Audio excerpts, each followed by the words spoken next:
Yeah. Look at Yeah. people streaming in and saying hello. Oh yeah, actually Hi. also as y'all are coming into the room, everybody who's coming in, just chime in where you're from. I think that one of the things that's so exciting about this kind of conference is that it's people from all over the world. So if you can follow the comments, just as you come in, tell us where you're from.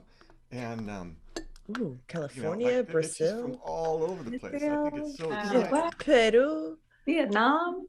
UK, Saskatchewan, Vegas, another Northern Canadian. Yay! Germany, Portugal, Well, Mexico, Brazil, just like in broad letters, Brazil, Yeah. ooh, France. Oh, you can France, you can hear them Pennsylvania, cheering. Idaho. Idaho. Nice. Sorry, Camilla, I caught you. Chicago, have Awesome. fun. Chicago, Seattle, UK. Yeah, wonderful. I All keep I right. seeing feel like Brazil is generally in capital letters. Like yeah, I just love it. It's like there's just like all in, like all in. Italy. Oh my goodness. Myanmar, Nice. Bologna. Myanmar. New York. Oh, Myanmar, but in Los Angeles right now. Thailand. Good. Norway. Away. Yeah. I feel for the Come to international Brazil. See, students. like Brazil. Yeah. Finland. Yeah. Como Wonderful. to South Brazil. Dakota. It's England. midnight. Yeah. Yeah. There's a lot of people here that are, for us, it's morning, but for them, it's very late at night. So thank you Yeah. for tuning in. Yeah, I think that's so True. exciting. All right, well, I'm going to start with introductions and then let's kick this thing off. My name is Dave Zabosky. I'm the co-founder of Lightro.com. We're one of the sponsors for this. I'm a former Disney animator, and I'm here with a cohort of amazing people I'm going to introduce, and then we're going to have this panel. And I'm going to start with one of my dear friends, Amy Brenneman. Amy is a star of screen and stage and film and television. She's a dear friend. You probably remember her from Judging Amy, from The Practice, from worked with Billy Bob Thornton on stuff. She's got amazing things in the works right now with um, Elizabeth Moss. Elizabeth Moss, right? She's here with her husband, Brad Silberling. Brad is an A-list director, was the protege of Steven Spielberg coming out of school. He's worked on movies like Lemony Snicket, um, Land of the Lost, City of Angels, um, just some incredible films in both film and television where things like Jane the Virgin he was executive producer on, and so like been an ally of women in entertainment for a long time. So Brad, thank you so much for being here as a man on this panel to be able to hold that space for us. Karla Ortiz is a world-renowned concept artist. When she paints, John Singer Sargent, Joaquin Sorolla, Maxfield Parrish, they all look down and go, wow. Um, Jericca Cleland is uh, well, writer director, but not a cinematographer. We say a director of photography. She's a director of photography. She was at Pixar. She works for Norlum, which has been involved in many award-winning films, including Wolfwalkers. She's an instructor at the Animation Workshop in Denmark. She's a dear friend and an amazing experience designer. We're delighted to have you on this. Casey Robin, an incredible illustrator and designer. She was one of the first people that I called for Lightro. She's been a stellar artist for us and is just an amazing spirit and a real advocate for women in the arts and artists in general. And so we're just super delighted to have you here with us, Casey. Thank you. And Brie Schmida is a star. She's a young artist who's at the beginning of her career. Her work is beautiful. She's done a lot of work with Lightro also. I really wanted to have a spectrum here so that we could really talk about this whole industry. And, Brie may not have an IMDb yet that's as impressive as the rest, but her work is spectacular. She's a really strong artist who's had to overcome some really deep challenges to be able to get where she is. And so we thought she would be a really excellent addition to this panel. And then lastly, I'm going to give this chair over to Archer Dougherty, an incredible artist who has been just a spirit warrior for Lightro. She was someone who, when she heard about this idea, she was so excited about it that we hired her. And so she's been just a really excellent advocate for artists, for community building, and she's also an amazing artist in her own right. And so I'm going to give this chair up to her, and I'm going to set you guys off on the course that you will take for this panel. Thank you everybody for being here, and thank you all of the folks who are joining us. We're up to almost 200 people right now, and so enjoy, and Archer, take it away. All right. Thanks, Dave. Hi, guys. Hey. All right. That was a great intro. Thanks, Dave. Oh, my pleasure. Yeah. I'm gonna get my smoothie, and I'm going to be a witness now. All right. Oh, my God. Thank you guys for being here. This is so great. Okay. One of the things I think I want to start off with is talking about what brought you here. Why did you guys feel like this panel was important, and why did you in particular feel like your presence here was a good thing, and what you can say and how we can move this conversation forward with this panel? I'm gonna call on Jericca. Oh, I get to go first. Yeah, first of all, I'm just delighted that we bring together such an interesting spectrum of people. I think why it's so important to talk about it is there are a lot of people out there that block women in entertainment, but there are a lot of people out there that don't mean to. And so one of the biggest topics, I think, is kind of this idea of unconscious bias. So to change the people that really are delivering the blocking, we need a larger group of people to be aware and to start to remove the unconscious bias, the people that don't mean to create these blocks for us, so that there are more role models, there are more people to hire, there is more representation on the screen and in the stories. That is one of the most important things, is to get the conversation really going, the people who want to make a change, so that there's more awareness. What I feel I can bring to that is just a broad perspective of having been in animation and live action, but also having been at the very big studios, Pixar, Sony, that level, but also being in the independents and working in North America, and just seeing a pretty broad spectrum across writing, directing, and cinematography. Nice. Thank you. Yeah. All right. Who else wants to go talk about this? I can go. Yeah, go ahead, Carla. So first and foremost, it's a joy to be here with all of you this morning. I'm not a morning person. I haven't had my coffee yet, so chances of me saying something really silly are very, very high. But I think topics like these are so important to me, just because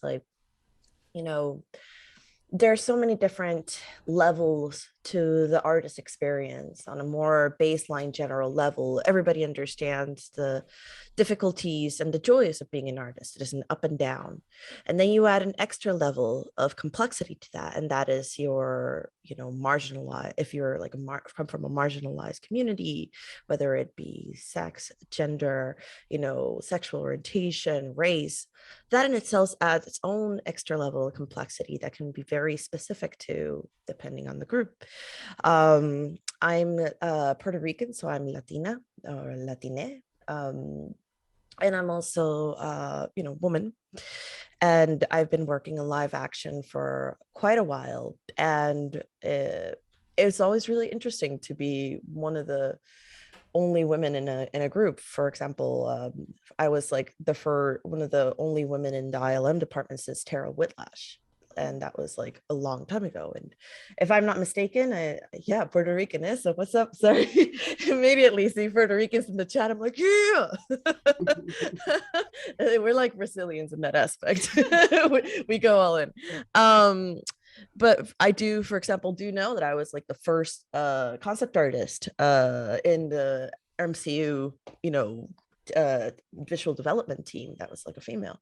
So it's one of those things where it's an interesting experience, and I'd love to talk about the resiliency, that we need, but also the joy, because I think that's also an important part of it. We can't also just let ourselves be defined by adversity. We got to let ourselves be defined by the joy of what we do. So yeah. Yeah, those are, there's a lot of things in there I'd like to circle back around to at some point, but who else? Amy. Oh, I'm just getting so much out of what's being said. Honestly, I'm just Yes, thank you, Archer. Thank you, Dave. Thank you, Lytro, for opening up this conversation. And, basically, for as long as I've known Dave and his wife, Robin, they not only are they my dearest friends, but they literally alter the way I look at things. And I realize, like, oh, things are solid that are not, and I think that I want to follow wherever that conversation leads. I just finished this book that I can't stop talking about called Why Does Patriarchy Persist by Gilligan, who wrote In a Different Voice years ago. And, I think that patriarchy has nothing to do with gender. You know what I mean? It is a system, and it's connected to white supremacy, and it's connected to capitalism, but dismantling the patriarchy also has to do with democracy, and people's voices. And, I have a 16-year-old son. I have a 20-year-old daughter. I see my 16-year-old son dialoguing with patriarchal stuff, because he's an open-hearted guy, as is his father, thank God, So I really am excited to take, and also our gender nonconforming LGBTQ brothers and sisters have taught us it's all a spectrum. So what I am not interested in is like a woman going like, I'm going to be the head of the studio and acting just like a dude. It's a much larger conversation about how we treat one another, how we participate in profit.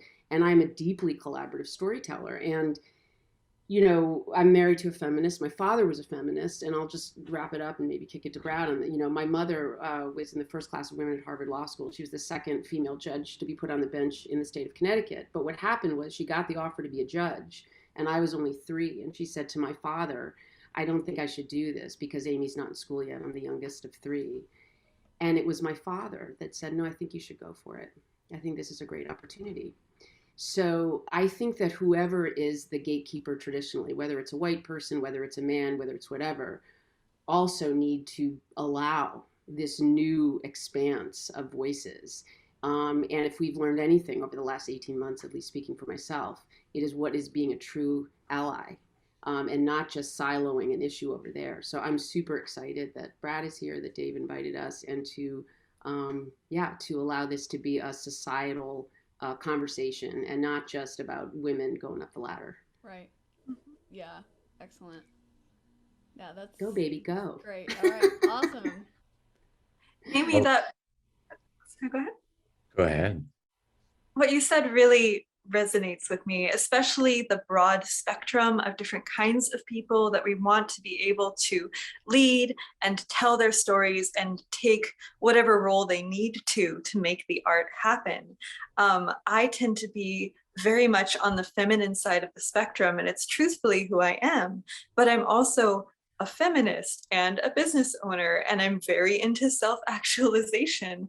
And I didn't want to have to change who I am to be taken seriously in the industry, to be able to direct in the industry. When I was serving my apprenticeship, I had a chance to direct, and I liked it, and I liked leading, but I was able to lead with a full heart, which is my personal style. I tend to think about the artist first. And so I want to see a world where different styles of leadership are embraced, where leadership and directorial roles are opened up to more people of all kinds, from, girly girl me all the way across the spectrum, and where people don't have to feel like they have to become a monster or take down the other person to get ahead. One of the things, I love about Lytro and Lightbox and similar ventures is that there's a sense that we can support one another and that there is enough to go around. And so I'm hoping that, we can all be for each other and collaborate and not backbite. And this isn't an exclusively female problem, but often we are pitted against each other. I've had people straight up come to me and be like, why aren't you as popular as so-and-so? And I'm like, that's not a great dynamic to create. You're putting that onto us, and we don't like it. We just want to make stuff, And so I think the more we can talk about and examine what we want to see in the industry in terms of openness, in terms of diversity and new voices, I think the better, more loving world we'll create. Yeah, I think adversity is a super good point that all of you guys have made. And in that regard, I'd like to bring Brie into the picture, who's had some insane challenges. And I think she's an example of somebody who is incredibly strong and overcomes the things she needs to overcome. So I'd like Brie to chime in on that kind of stuff. Well, yeah. So the challenges that Archer and Dave have been referencing are actually due to the last 10 years of my life. 8 of those were with a very, they say it's rare, but a degenerative neurological condition called intracranial hypotension.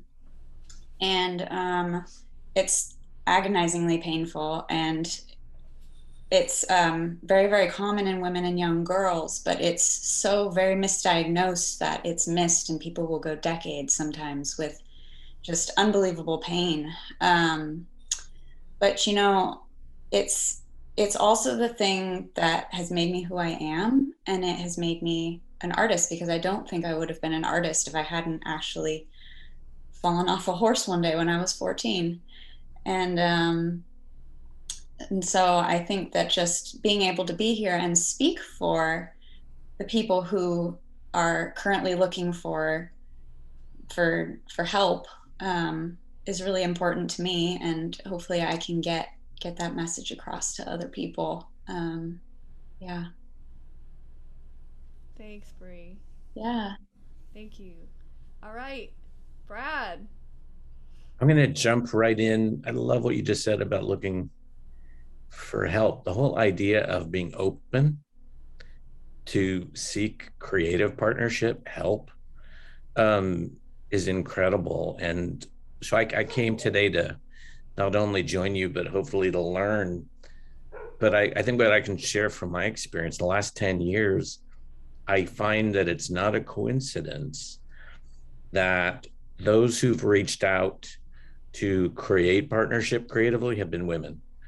For me, it's very telling. I mean, I came from being a kid with a camera alone in the valley on Ventura Boulevard, and the whole idea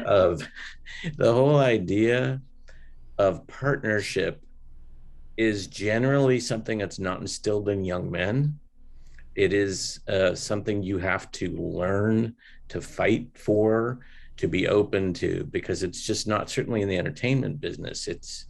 My wife has always kind of challenged this idea of, you know, the one man, one film conceit, even one woman, one film. And so it's, as I say, to me, the most incredible opportunities in the last number of years have come from very awesome, creative, intuitive, emotional partners who've reached out. I did a Jane the Virgin. We were talking about Jenny Ehrman, who's the writer, just effortlessly reached out and said, I can't pre-visualize, I can't bring into the clay what I have in my head. Can you help me?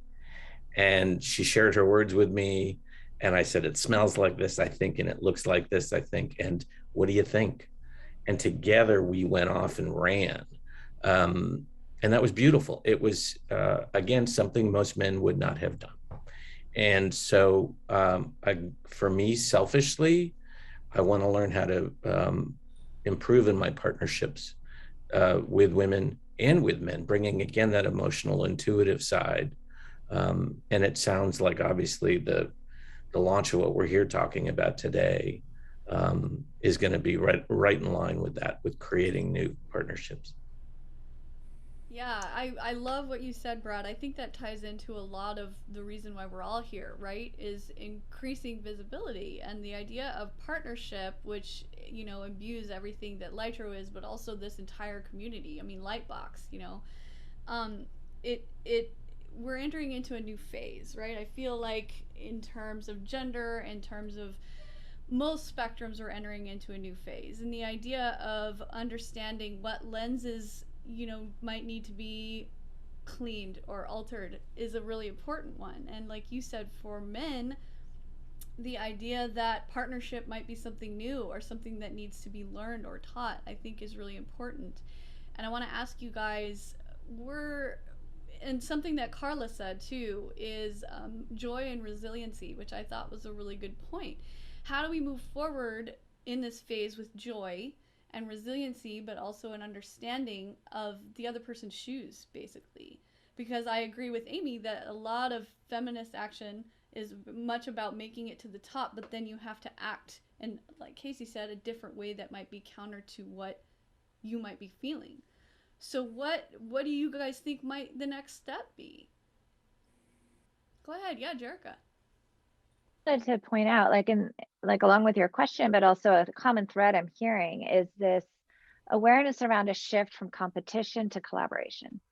And I think as women, we're often pitted against each other. I think I would speak for all marginalized communities, that it's like you've got a group of men and then there's like the one X, whatever that is, you know? And so that we're kind of trained to be like, oh, there's only one spot for one of us. And so there's this sort of competitive component that comes in. And I felt it a lot in the studios. And I think one thing that we can all do, leading by example, is to collaborate more of an open field from a point of view of mentoring, from a point of view of how we hire, but also how we partner. Like, I think this sort of creative collaboration is a completely different way of working from the way that the industry has sort of set things up. Like, even in the film sort of hierarchy, there tends to be a really rigid sort of structures around you don't do this or you don't do that, and pitting people against each other. And I think a different approach, a more open-hearted collaborative approach, is really necessary, and that starts from the top, you know, people seeking collaborations and then bringing that down through the hierarchies. I think also really quickly, one of my best working experiences was at a mobile game company. But that's because our art staff was 50-50 men and women. And one of the things that we noticed was it was a more collaborative environment. There was no like competitiveness. Mm-hmm. But the interesting part about it is that the width of stories and visual possibilities and visual solutions that we would come up with was so expansive, because you had something that reflected more our everyday lives. Like, what is it? Like, the world is like 50 men, women. So, you know, and everything in between. And like, so our reality is much more diverse than a lot of the media we consume. So when I was in that space, was such a wonderful, I'm not an art director, but thank you. When we're in such a like more varied space, like the ability of us to be able to tell, you know, and reflect our art to be that of our reality. It's an important and very, I don't know, like it was something that was very mind-blowing to me, and something that kind of kept with me throughout. And there's a lot of a push, more now than ever before, from a lot of companies to hire, you know, more, you know, diverse people, and they're all also equally talented. There's no like, you know, oh, I hired this person to meet a check mark. No, that doesn't happen. You still need to be able to do the job. It's just that the people in the hiring position are now realizing that they hire who they know, and they don't really set out to look for, you know, the wonderful variety of talent that's out there. But yeah, just wanted to jump in just because, yeah, that experience is something I keep with a lot. Yeah, I think demographic equality is a really excellent point, and it's not talked about enough. Does anyone want to chime in on that? I don't know if I'm riffing off, but I'm just getting so much out of what everybody's saying. And Archer, you and I had a conversation a couple days ago, and because I do a lot in the feminist space and reproductive justice space, and you know, partly because of the story I told before about how I don't come, and this is, I thank the universe, thank God. I mean, I don't come from deprivation, or I don't come from an angry place. I can't come from like, God, I want other people to feel, you know, I didn't have a perfectly easy time, but it's more like the joy stuff is so deeply rooted in me, and learning from BIPOC activists of color. I mean, on January 6th, I was like, what do I do? And I got on a white people for Black Lives Matter. I don't know what I get, but it's like, oh, the people that have been in the trenches for a long time have learned to find that joy, because that's what's going to be nourishing. And also it's like, I don't always want to define myself by how hard it is. Like, here's just a story like that yeah. And it's funny that the this book that I like so much, it's and this is distilled, but I think in terms of sort of the greater work, it's not bad to think about that historically men are praised or lauded for achievement, and women are lauded for being amenable and being easy peasy, right? And then they lose their voice, right? So it's like, okay, how about men not worrying about achievement so much, but allowing for their own vulnerabilities, emotional truths, and women, having, and again, understanding all the great range in there. Our daughter has a disability, and so we also are very involved in disability art making, and that's just a wonderful part of this conversation as well, because if you have somebody who has CP and they can speak, but it takes a while, guess what? Everybody slows down and leans in and like cocks their ear to hear a voice that might just take a little longer to come out. It's not that big of a deal. But again, I think that in terms of the capitalistic part of it, and Carla, I loved what you said about like, it's not the checking the box, because it's like we might have diversity, but we're still working those 16 hours, God damn it. It's really looking at all of it, of what staying human and not really worshiping the almighty dollar. And just real quick, what Brad was referring to, he does a lot of work in Directors Guild. So there's in the Directors Guild historically, they literally called it one man, one film, and it has all sorts of good roots why there can only be one. If he's on you might speak to that, babe. Like he's on an interesting panel or whatever you call it, committee, where if two people say, Carla, you and I come in and we say like, we'd like to direct together. God damn it, the hoops they have to jump through to prove partnership. It is to the heart of what we're talking about in a way. We'd make a good and again, movie. There's very good reasons for that, because they didn't want a studio to get in between. They want to really make sure the partnership is strong. So that I love. But I'm such a natural collaborator. It's like, sometimes I want it to be alone. Sometimes there's a flow depending on what the project is. But anyway, that's really interesting. But that tells you that partnership was never really part of the beginning of the film business. So when the Directors Guild was formed, it was a group of men, individual directors who got together in King Vidor's living room. And so that's where the phrase came from. And yeah, today I'm on a Western. Well, I feel like we're all living with the legacy of that, even on this panel. Correct. Mm-hmm. But it's so it is interesting, because coming back to this panel, what it does is it talks about the muscles that everybody needs to develop to collaborate and for successful partnership. Amongst the other things I do produce series. And what's interesting, at least from the major studios right now, there is a push. I wish it weren't more checking boxes, but there is not only a push, but very much a demand for diversity in terms of our director hires, which on the one hand, fantastic. But on the other hand, what I never want to see is any new aspiring director who's thrown into a position and then doesn't have the tools, the muscles, the experience, or the mentorship, the support to do well. And so for me, what I think about when I'm listening to all this today is strengthening mentorship, strengthening support, so that when those new opportunities come, and that's for everybody listening in on the Zoom, there's success ahead, not just, again, ticking a box. And that's been the interesting challenge from where I sit. Really, really quick addition to all that. Amy, earlier you said from a book that you were reading, and I really resonate with that patriarchy is a system. And the same thing as systemic racism, the same thing as sexism, these are systems that are built. And you're right, like the idea of one man, one movie is also almost a reflection of a system called capitalism. So in order to break that, you do need a sense of community. You do need people looking out for each other.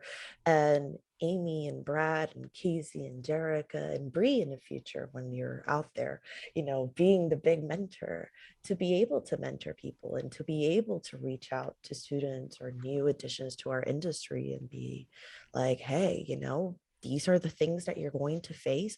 Let's work it out. I will help you. And that's really, really important because that community can change a system. Yeah, I agree. I think some of the questions in the chat align with some of the things that I was going to ask about. What are some of the projects you guys have maybe been on where you feel like Carla pointed out the mobile gaming project where she felt like the demographic actually reflected what's actually going on in the world versus some projects where you feel things may have been a little bit different? We had a question specifically addressed to Jericca about her filmmaking career as a cinematographer and as a director. Were there any projects you specifically felt like things were a little bit easier for you in terms of the demographic being more equally represented, or was it forging ahead as the comment suggested? Yeah, it's interesting. I mean, I'm a very dedicated and passionate creative. So for me, when I run into a roadblock, I will do my sort of best within my ethical space to sort of dismantle that roadblock if I can. But if it stays there, I'm one to like divert and go somewhere else. So if you watch my career, you'll see that's why actually I've bounced around. I think if my time at Pixar if that had been a more egalitarian place, and I loved it. I mean, I gained so much from my sort of childhood as a filmmaker at Pixar, but it was extremely difficult to be a high level creative female in that studio. And I would have stayed if I could have directed. And so if you look at my journey, it's sort of been a step-by-step trying to find a place where I could feel that collaboration, where I could feel welcome, where I could feel like my creative energy could go directly to the screen or into the project instead of into ducking around, threatening other people, this kind of and so what I really found for myself was it's been a very difficult journey from a practical point of view, but the independent space has been really amazing. That's where I really found the freedom to be in a leadership position and attract the kind of collaborations that I'm looking for.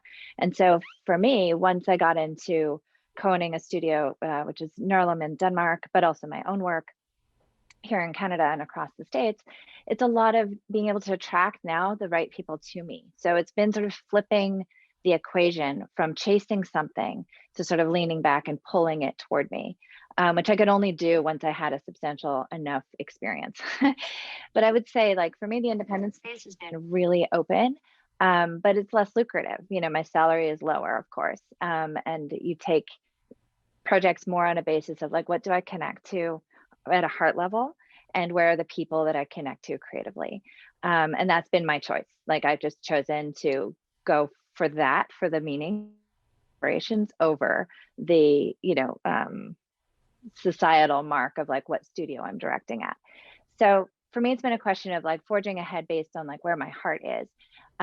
Experience-wise, in terms of projects, I find the little ones with lower budgets are much more interesting. You know, this is where you really see the creative voices. This is where you really see the diversity. I worked on this crazy project. It was a television series, mini series, 6 episodes. I was the series director, and it was sort of animated. It was so low budget. It was budgeted through Canadian cultural funding. I think it was $1.2 million Canadian for 132 minutes of animated content.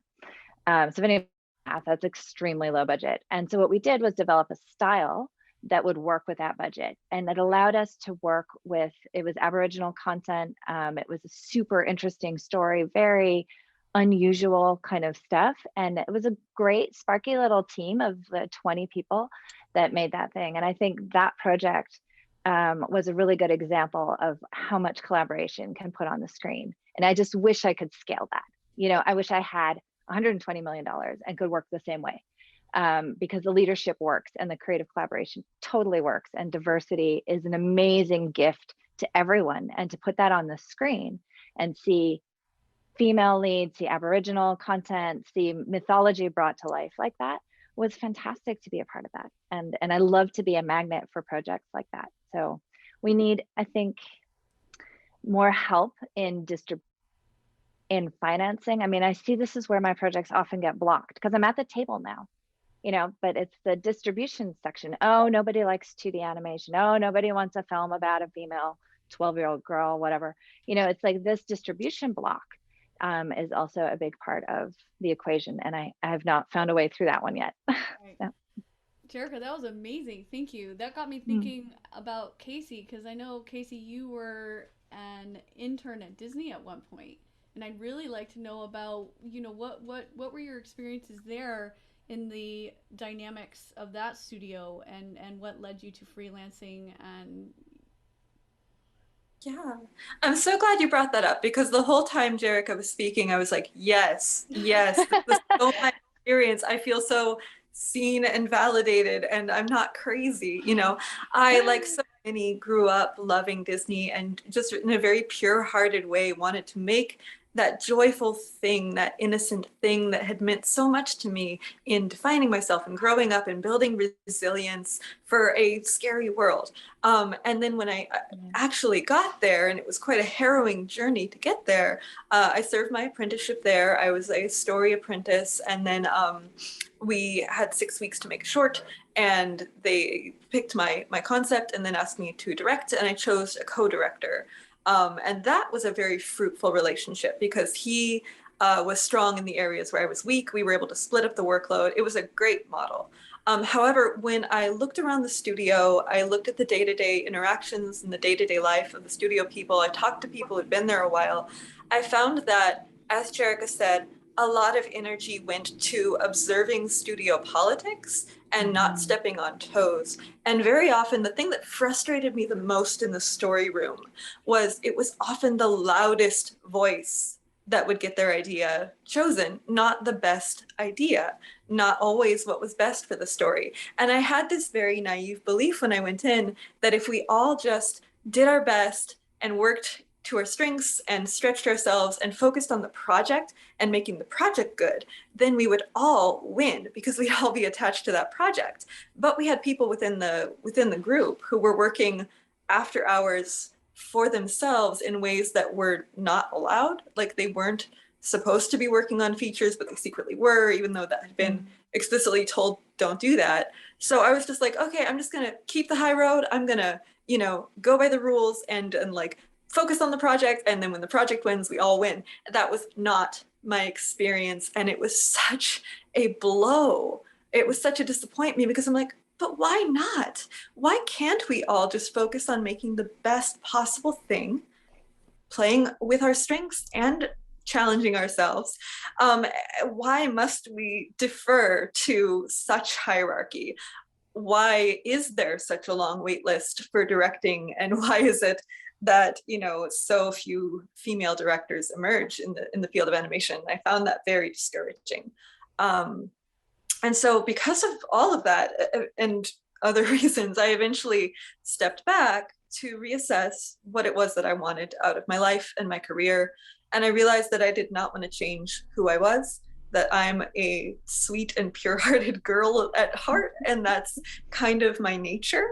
To give it a footnote, I'm very like Rapunzel.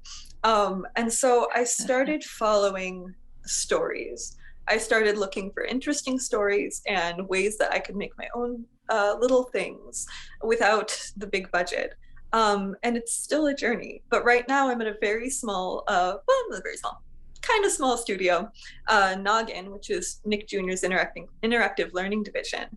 And we are genuinely pulling for each other, genuinely trying to do our best within the limitations of the budget and time, and our ideas actually get made. There was a character, we wanted to do a wheelchair-abled character for one unit, and it didn't work with the established background. And then I saw an opportunity in a different unit to do like a wheelchair-abled character, and it didn't get shot down. And initially they'd wanted it to be a guy character. It was a music producer. And I'm like, can we please do a woman? Because I feel like music producer is such a male-dominated space. I would love to go against that type. And it got carried all the way through the process. And I'm just so pleased and proud of that. So yeah, seeking things that feel true has become more important to me.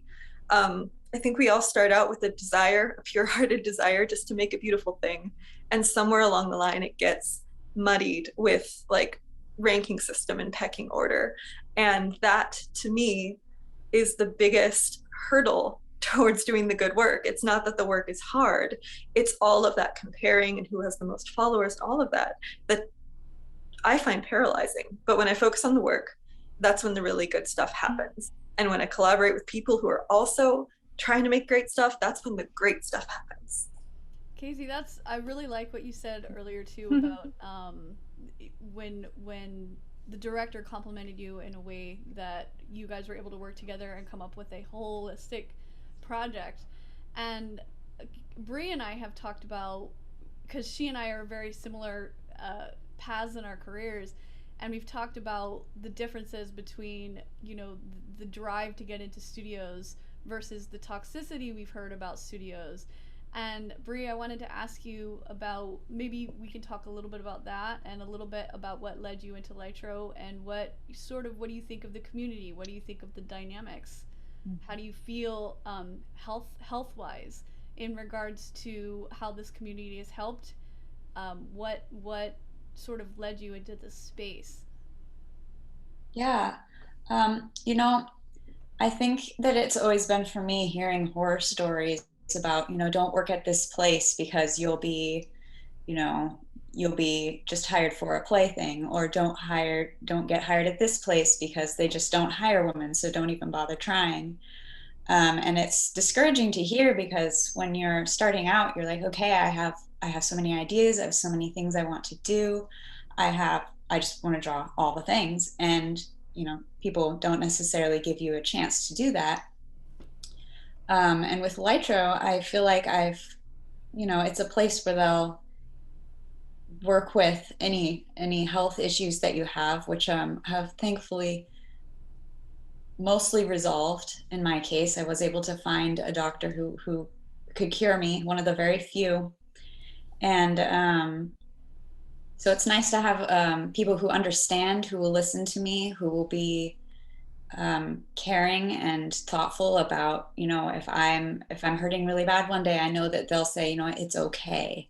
You don't need to force yourself to do something that you just can't do physically. And I think that that's really nice. It's just a wonderful atmosphere to be in, to have those people there, listening to your voice and not just treating you like another wheel in the cog. That's really well put, Brie. I really like that. I think really what I'm hearing everybody talk about is really the emphasis on collaboration and partnership, and understanding that it's not an every man for himself situation, and that we've had these structures built around us that encourage that kind of attitude, simply so that, because as a community we are so incredibly powerful, but we've been, as Dave tells me all the time, we've been divided and conquered so often that it's just, if you want to be an artist that gets to a certain point, it's almost like this is what the career path you have to have. So I was wondering if you guys had any collaborations you've experienced that have been game-changing for any of you.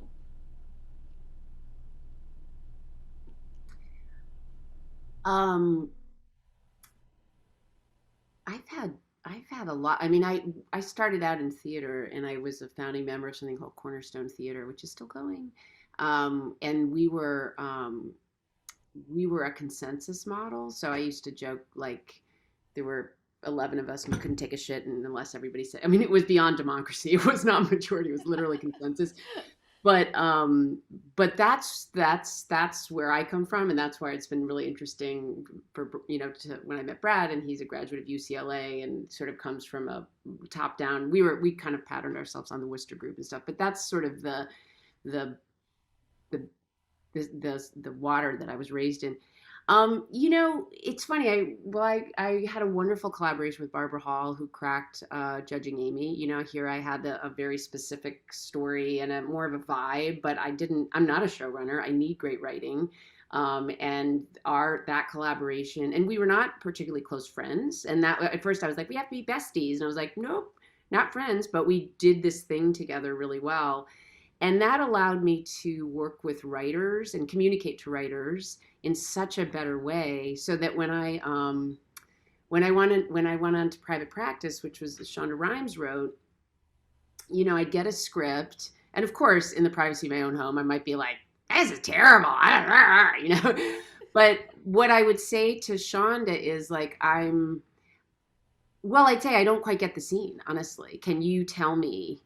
And she'd say, "Oh yeah, this is the story is blah blah blah." And I'd say half the time as the actor, I would say, "Oh, now I get it." And half the time I would say, "Oh, I didn't get that from the words." And she, as the writer, would go like, "Oh, okay, let's make it more clear." And then every once in a while I'd say like, "Oh, I don't like that story point." But usually it was more clarity. But rather than this is good, this is bad, it was more, tell me what you wanted to do with it. And about half the time I was like, now I got it, I can do it. And then half the time she would go back. And that was a great model for me, as a person who says other people's words, to start getting language around that. And what's my part and what's their part, right? I mean, I get to perform it. They're not writing a novel, you know, they have to put words into my mouth.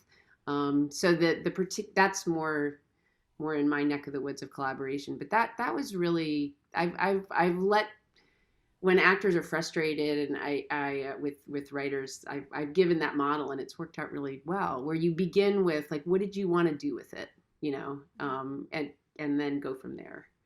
Wow, thanks, Amy. That's awesome. Yeah, Jericca. Yeah, that is great to hear this sort of question about like, what did you intend? I think this is a key part of collaboration. It's really trying to listen to the other person and extract from them, you know, because usually we have wonderful ideas and not everyone can get them across. I think this is a great point. One of the experiences I wanted to reflect on is I've always sort of hoped to have a mentor or be taken under someone's wing, and that is just not the way my career went at all. But I tried to do that for other people. And one of the best experiences, and the worst in a way, just because of the way things worked out with the studio, but I was directing a feature, and I think the crew size overall was about 250 people. And we had about maybe 85 or 100 of them were here in Canada in the studio. And the way we built that team, so I was directing the film, I had a strong set. I looked for people that I would, like I said, really connect with. And the way we built that entire structure was we kind of did away with a lot of the hierarchies that are typically within animation, sort of the department boundaries that are within animation. And we did a lot of sort of deliberate cross-pollination of, you know, modelers working with the art department, animators working with the riggers, across all of the different departments. And for me as a director, when I would walk through the studio and I would see these groups of people standing around people's computers and gesturing, and I could see like, okay, there are people from the different departments working together, then I feel like now we're starting to really, it's really working. On that film was we put on screen a production value that was so much higher than what you would expect out of the budget. And this happens when you're in strong collaboration. Like it just, everything gets so much better and the content is richer, people feeling the experience is better. So it was just great to really see that it does work. Like, and I've been trying to like sort of prove that, you know, since I left Pixar a long time ago. And it was wonderful to kind of really see it in action, that this sort of cross-pollination, remembering that film or all of the products that we work on, it's an end result that we're trying to give. It's an end experience that we're trying to create. And we cannot create it in silos, and we cannot create it in these super strong hierarchies and have it be rich. You know, it's just, then you're playing to the weakest link always. And this is something that I feel like a lot of studios could absorb, this idea that more collaboration is better. And when you think about, let me take a character as an example. Think about an animated character. There's a writer, there's a designer, there's a modeler, there's a rigger, there's someone who paints it, there's someone who animates it, and all of the filming that goes around it. There's that whole thing needs to become alive on screen in a way that resonates with people, in a way that feels believable. And doesn't it make more sense to think about that character and build that collaboration so that all those people are working together to put that performance on screen? And you can take that idea through every aspect of filmmaking, that collaboration, we were trying to make one thing, and yet we make it like in these little pieces down this little train, and all these blocks and departments and structures and hierarchies that don't result in the best, you know, end result. which is what we really want. So I thought that production where I could just walk through and see all these wonderful little knots of people collaborating, it really proved to me that if you cast your team well, you can just make a collaborative work. Awesome. Yeah, Dave always says we're all shooting at the same net. He and I are Yeah. soccer players, so yeah. Exactly. That's great. Well, so we've got a little less than 10, and we have a question that got thrown up in the chat that I think is really important. Is does anyone have any recommendations of studios or production companies or anything that are more positively known for collaboration and demographic equality, gender equality? Does anyone have any recommendations for places people can go to research and try to gain these collaborative experiences? Because one of our attendees pointed out we hear a lot of horror stories, right? So are there any places that you guys know of, or any places you can suggest that really move forward in the ways that we've been talking about? Litro. Join Litro. I kind of want to do a shout out to the MCU, the Marvel Studio VizDev team, because they really have pushed for a really kind and dynamic and diverse team.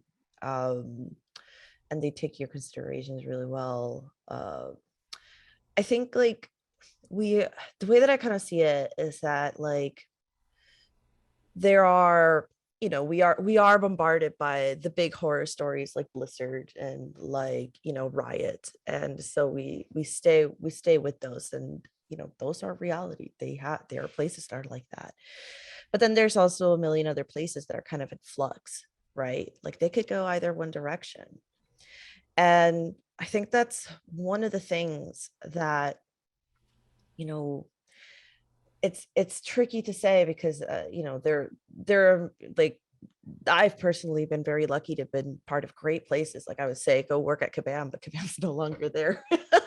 You know, but I think it's a matter of finding solidarity and trying to push through and change those dynamics and change those standards. And that might be lonely, or that might be something that you find with other people, and that you can change those, you know, bad places alongside, or you just leave and make your own. Like there's no clear, it's a difficult one because there's no clear cut answer. It really depends on the place. Like we can share our experiences. Like Wizards of the Coast is a great place to work if you're a freelancer.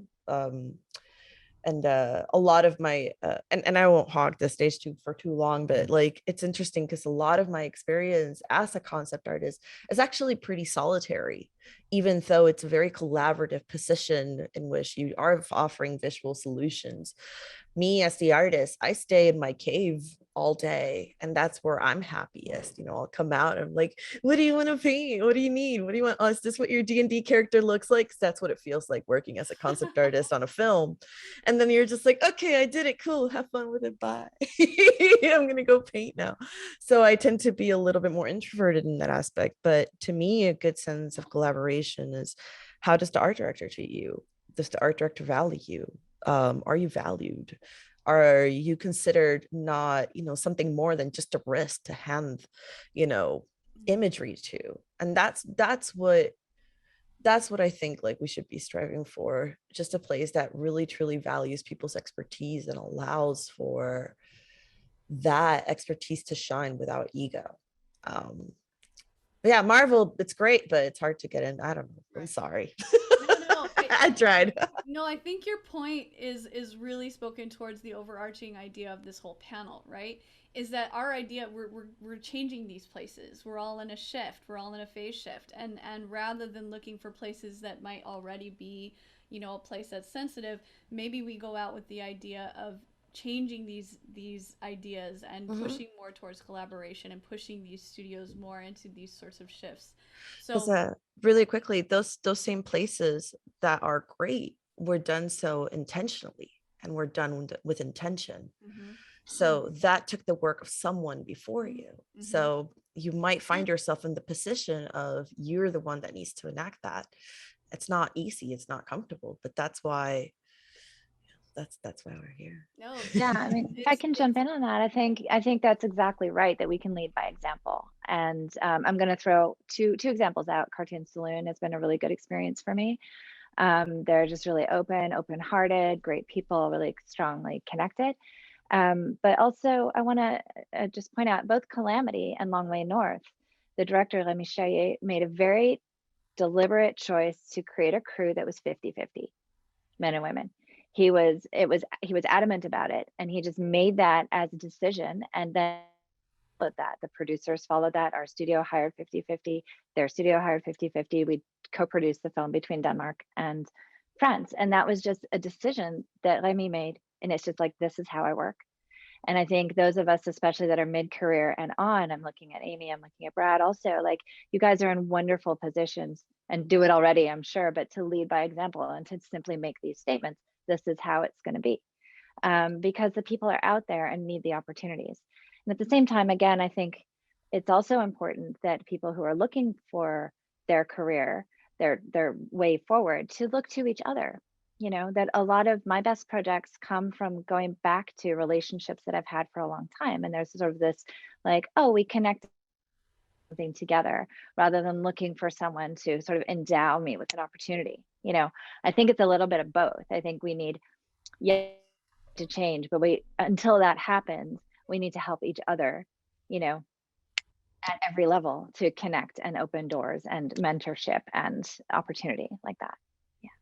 Jericca, that's so true. I wanted to bring up this point, and I'm glad you touched on that. We do not have to wait on a studio to partner with other people and create collaborations. We might have to make something smaller or over a longer period of time because we don't have the financial, you know, resources that a studio might. But some of my most fun and proudest collaborations were simply group art shows where I partnered with like Alicia Gibson to do an Alice in Wonderland show at the CTN Gallery. And we started with 6 people, ended up with 30 people, and so many different styles. And everyone was for each other, and people in all different areas of their career. And it was like a picture of that beautiful utopia that we all like wish for, like a little glimmer of it. And then I partnered with Anika Orak to do a similar thing with Peter Pan, and we didn't have to wait for a studio. Now, granted, that's not full animation, but you could just as easily partner with someone who resonates with you, or with a number of people, and then work up a pitch and take it to a studio and be like, don't you like this awesome thing? You know, don't you want to put this on TV? And that leads me into my other point, which is I had never thought of working in preschool animation. I always thought, oh, that's for babies, that's beneath me, that's not challenging enough. And then a friend of mine was like, hey, Noggin is hiring. And I'm like, what's Noggin? And they're basically Nick Jr.'s interactive learning division. And I have found that they're really, really open to me bringing my art school nerdery to the art direction. I'm like, can I make it look like this? And they're like, sure, as long as you deliver on time. And that they're very, very mindful of DRI, of diversity, and trying actively to bring in new voices and different points of view and all kinds of diversity, both on and off the screen. If anything, we need more guys. Like, we have so many women in Noggin that I feel like we need more gender diversity to balance it out. But we have a good diversity in terms of like ethnicity and sexual orientations, and that gets reflected on the screen. And another thing that I love to see is age diversity. I don't like to see someone turned away because they're young or older or any of that. Like, if they can do the job, I want their voices heard, you know? But yeah, I would recommend Noggin. And in the larger sense, Nickelodeon is really, really, really open to creator pitches. They genuinely are seeking diverse and honest stories right now. So awesome. You get a thumbs up. Yeah, no, this is, you guys, unfortunately, we're already up in an hour, even though I feel like we could talk about this for another. Hey, Archer, can I just throw one thing in, just because I saw it in the Q&A, yeah. somebody talking about ableism and neurodiversity and stuff, just a couple organizations. Aaron Brown, who is a manager at Management 360, started out something called the 1 in 4 Foundation. 1 in 4 of Americans identify with having a disability. go to 1 in 4 Foundation. And then I just talked to somebody from the Inevitable Foundation, Inevitable something. They're looking for screenwriters, folks with disabilities and neurodiversity. So that is also part of this conversation, and really exciting. But there's a lot of stuff: ableism, patriarchy, chauvinism. Yeah, absolutely. Yeah. Also It's for definitely Down worth is cool. more than a 1 hour discussion. Absolutely. Yeah. But you also guys, for I mean, oh no, we right. I'm just trying to be like, oh, the Latinx in animation is a really good space for Latina people as well. And the Concept Art Association is just a good like space for concept artists. And solidarity and love, everybody. Yep. I'm gonna say Lytro again. It's been the single best thing to happen to my career. I get to talk about art every day. And it's that thing we talked about learning in isolation. You're expected to achieve all this in isolation. Well, I feel like with all the technology, those days are kind of over. And I think embracing collaboration on all levels is what's going to move this forward. So you guys have been so incredible. This has been an absolute joy. Thank you so much. Are there any sort of last, words, anything, any comments? Yeah. I just like to encourage all the hard work. You're an awesome moderator. Yeah, No, I thank you. I think like one of the things that like really kind of stuck with me is just the idea of fighting camaraderie and solidarity, and I think like defining yourself by the things you love and bring you joy rather than by the things that you hate will be a very powerful tool for you regardless of where you go. Joy and resilience. I love that, Carla. I actually wrote that down. Like when you said it, I was like, yes, that's great. Yeah.